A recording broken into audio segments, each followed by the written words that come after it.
மிக சுவையான கோதுமை தோசை அருமையாக ரெடி. ஃப்ரெண்ட்ஸ், நம் கோதுமை தோசை மொறுமொறுப்பாக செய்வதற்கு 1 கப் கோதுமை மாவு, 1/4 கப் அரிசி மாவு, 2 ஸ்பூன் ரவை, தேவையான அளவு தூள் உப்பு சேர்த்து விடலாம். ஒரு முறை நன்றாக மிக்ஸ் செய்து தண்ணீர் சேர்த்து கரைத்து விடலாம். தண்ணீர் சிறிது சிறிதாக கரைத்து கெட்டிப்படாமல் கரைத்து விடலாம். இந்தளவு நன்றாக மிக்ஸ் செய்த பின் அரை மணி நேரம் ஊற வைத்து விடலாம். ஃப்ரெண்ட்ஸ், அரை மணி நேரம் ஊறிய பின் வெங்காயம் தக்காளி வதக்கி சேர்த்து விடலாம். வெங்காயம் பச்சை மிளகாய் இந்தளவு பொடியாக நறுக்கிய பின் ஒரு தக்காளியை நறுக்கி எடுத்து விடலாம். கடாயில் தேவையான அளவு எண்ணெய் சேர்த்து விடலாம்.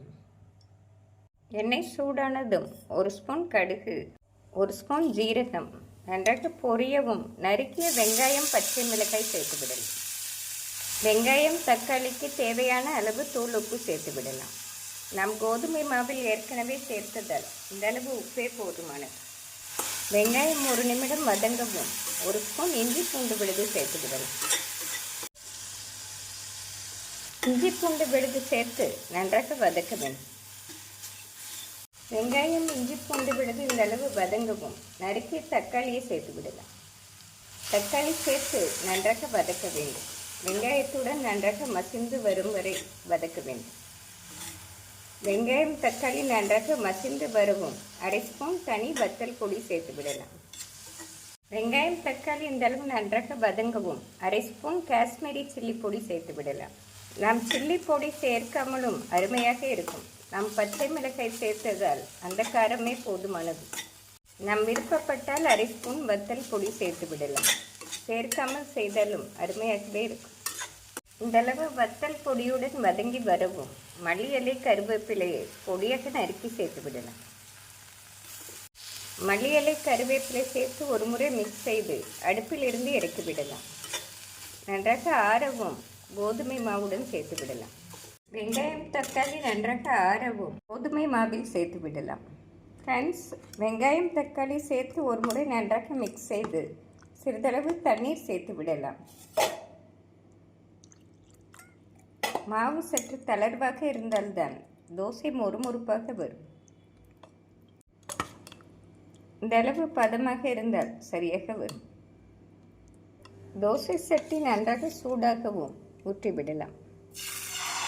நாம் சற்று மெலிதாக ஊற்றினால்தான் மொறுமொறுப்பாக அருமையாக வரும். எண்ணெய் ஊற்றிவிடலாம்.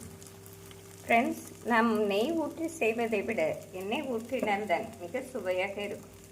நாம் 2 நிமிடம் மூடி போட்டு வைத்து விடலாம்.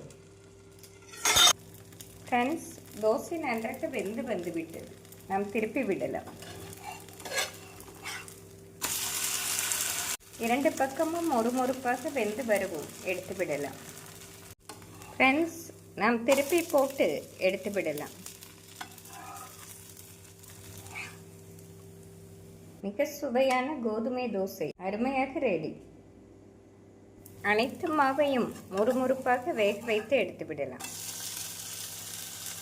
ஃப்ரெண்ட்ஸ், இந்த சுவையான கோதுமை தோசையுடன் தேங்காய் சட்னி வைத்து சாப்பிட்டோம் என்றால் மிக சுவையாக இருக்கும். தேங்காய் சட்னி இட்லி பொடியுடன் சாப்பிட்டோம் என்றால் மிக அருமையாக இருக்கும். நம் மார்னிங் பிரேக்ஃபாஸ்ட்டுக்கு இதை செய்து கொடுத்தால் மிக ஆரோக்கியமானதாக இருக்கும். குழந்தைகள் லஞ்ச் பாக்ஸிற்கு இந்த தோசையை செய்து கொடுத்தால் மிக விரும்பி சாப்பிடுவார்கள். ஆறினாலும் மிக சுவையாக இருக்கும். ஃப்ரெண்ட்ஸ், மிக சுவையான இந்த கோதுமை தோசையை செய்து பார்த்து எப்படி இருக்கிறது என்று கூறுங்கள்.